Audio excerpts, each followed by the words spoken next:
Hi, how are you? I'm Iseult.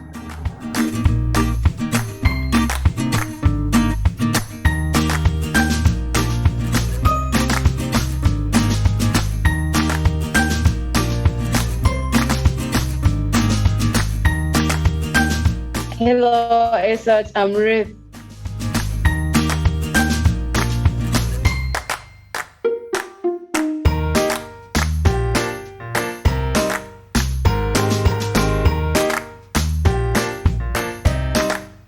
What inspired you to engage in social enterprises?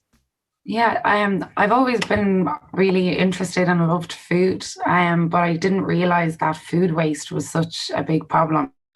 So we do this especially because food waste is responsible for about 8% of global greenhouse gas emissions. And at the same time, we have people who are facing food insecurity. So we really believe in like the power of food to connect people. I suppose what inspired you to get involved in climate action and climate justice?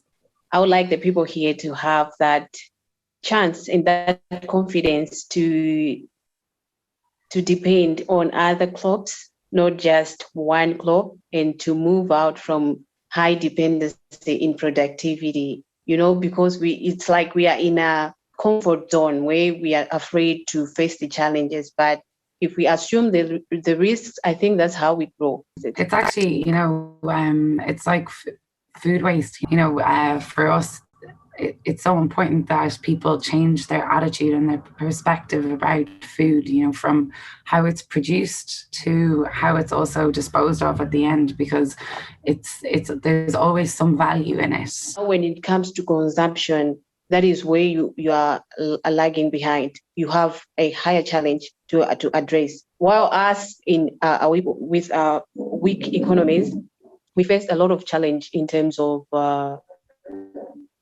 agricultural productivity. We are using so many chemical fertilizers. Yeah, definitely. And I think people have forgotten the value of food because of that, or the kind of energy and the resources that go into it. And because of that, it's easier for people to throw it away. And I think that's where we have a lot of work to do. Whereas obviously it sounds like, the challenges in Malawi are kind of further up the supply chain in agriculture. So we have to, I think, find a balance there, both your side and my side, to see where we can actually have a common ground to control waste. And for you, what are the biggest challenges you face in your work? There is nothing long-term that is being given to the youth. They are just projects that come and go. It does not give the youth that feeling of owning their development. The short-term funding, the short-term investment isn't as beneficial as the long-term, and having longer-term solutions are really necessary. As a nation, we want food transformation, but we want people to follow the same trends that have been there. How would that be transformation, right? We want a change. We want the people to be able to see that agriculture is not just production. Agriculture is packaging. Agriculture is all the areas and aspects in a value chain. We're seeing globally that it's more and more young people that are driving the climate change movement. Hopefully, with having more young people in agriculture, that will help drive more sustainable agricultural practices, because they all want to see a healthy biodiversity, healthy soil in 50 years' time. The youth should be able to have that claim of the transformation that we are talking about.